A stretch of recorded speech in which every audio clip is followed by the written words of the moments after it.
Let's uncover the key reasons behind Mohnish Pabrai's new investment in Danaos Corporation. Currently, this is a small position for him. However, given his highly concentrated investment style, he does not make decisions lightly. When Pabrai invests, it's because he genuinely believes the opportunity is worth his time and capital. So today we will apply our 7-step analysis process to understand why Mohnish Pabrai invested in a stock that has been largely ignored by other super investors since 2009 when David Einhorn closed his position. Danaos is one of the world's largest owners of container ships with a fleet of 68 of them, and has recently expanded its operations to include 10 bulk carriers as well. The company does not operate its fleet directly, but focuses on leasing, which makes the business much simpler and more predictable.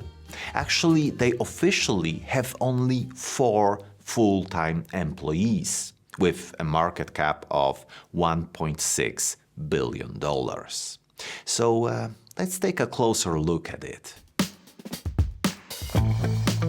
If you invested $1,000 in this company 10 years ago, you bought 13 shares, and today they would be worth something close to $1,027. And this company also pays dividends, so in that time you would get $99 as dividends. So if we add together those numbers, we get $1,126. And that is a gain of 12.6% in 10 years. Not really what we are looking for. But the future does not have to look anything like the past. So now let's see who owns Danaos. Individual insiders, that is a check. 49.6% of the company is owned by individual insiders.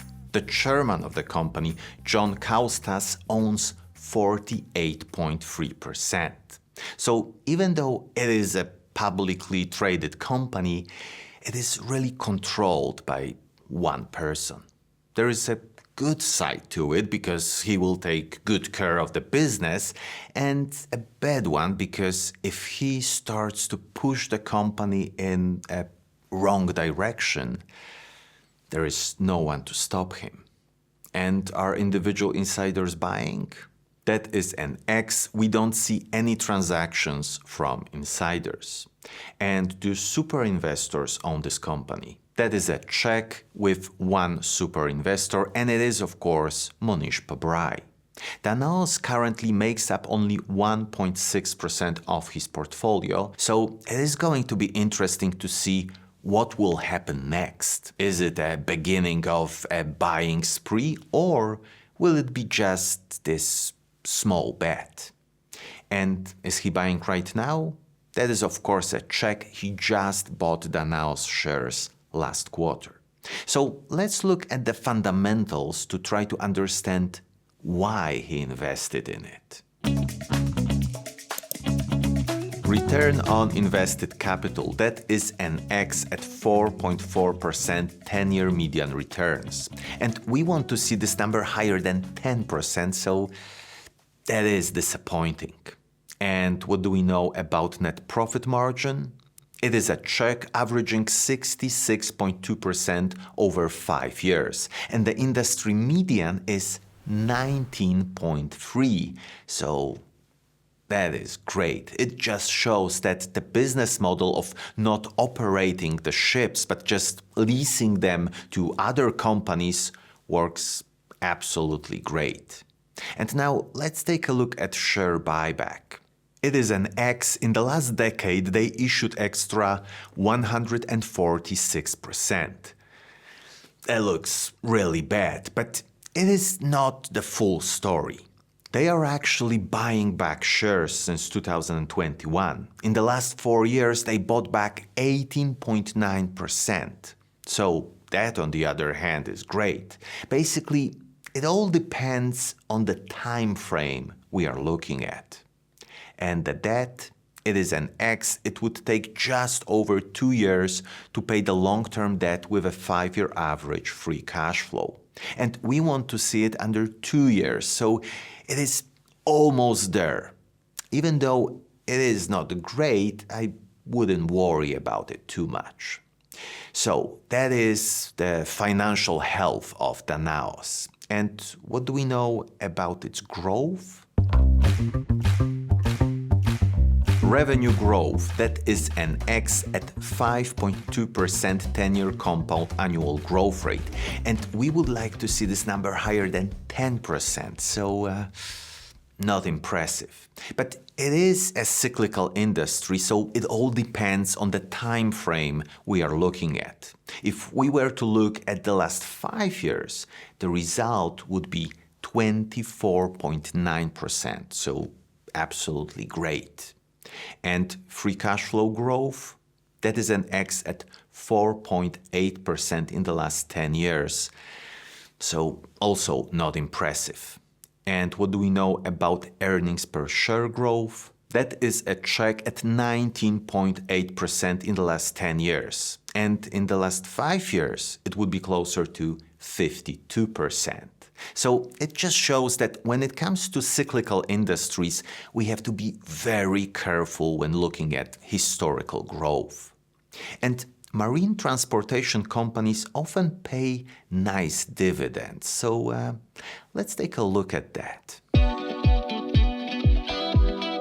The dividend yield is 4.1%, so shareholders can expect to get $3.25 annually per every share.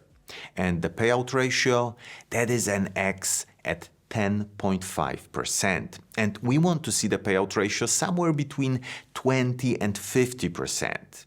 So it seems very secure, but we are getting only 10% of the earnings. And what about dividend growth? It is an X because they are paying dividends only since 2021. So we can't calculate the 5-year growth rate. But in those 3 years, the dividend went up by 38.9% annually. Okay, so we know a bit about the company, its strong and weak points, and now it's time to value it. Price to earnings ratio is 2.7, so that is really low. What it means is that we have to pay only $2.70 for every dollar this company earns. That looks like a great deal. But to really understand what this company is worth, we will use a discounted cash flow analysis. And if you would like to know how to value companies by yourself using 4 most commonly used models, then head over to stockinvesting.academy and choose our company valuation course.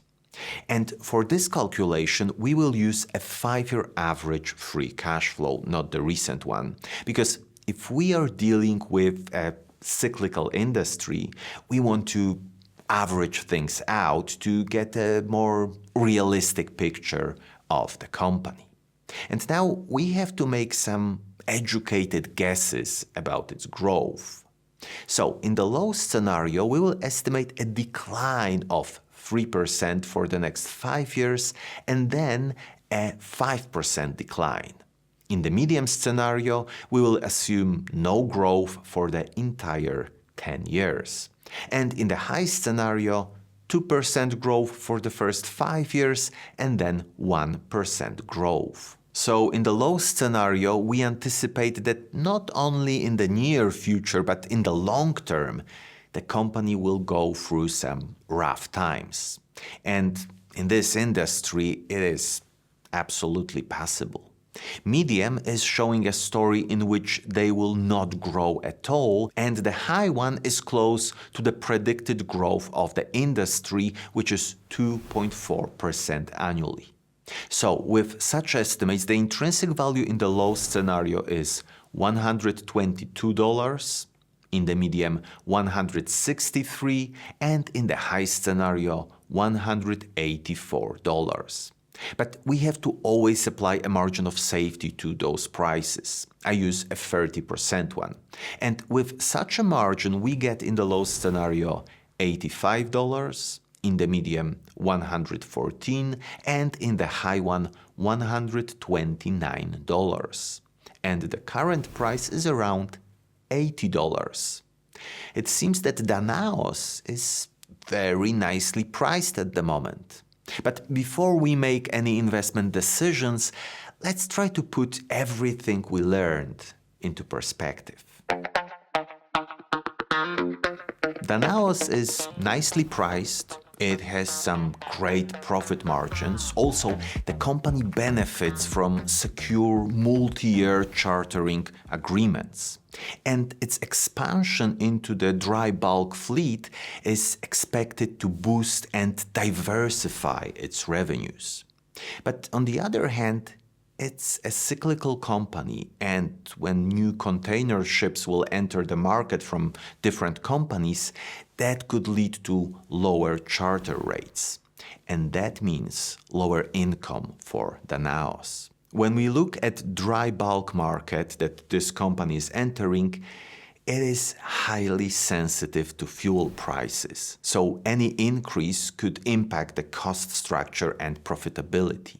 And as with any global transportation company, geopolitical tensions can create unpredictable problems. Now, when we open our Stock Ranking Pro, we see that Danaos is an 18th cheapest company of over 100 companies in the ranking. It also has the highest profit margins of all the companies, so that is something to take a note of. But when we open the company overview, we see that it is a decent business, but not exceptional in any way. Well, maybe except investor sentiment that is mainly caused by the chairman of the company that owns almost 50% of it. So it is an interesting company that has a number of very strong points, and they are probably the reasons that Mohnish invested in it. But there is also a fair amount of uncertainty when it comes to Danaos. Thanks for watching, and see you in the next one.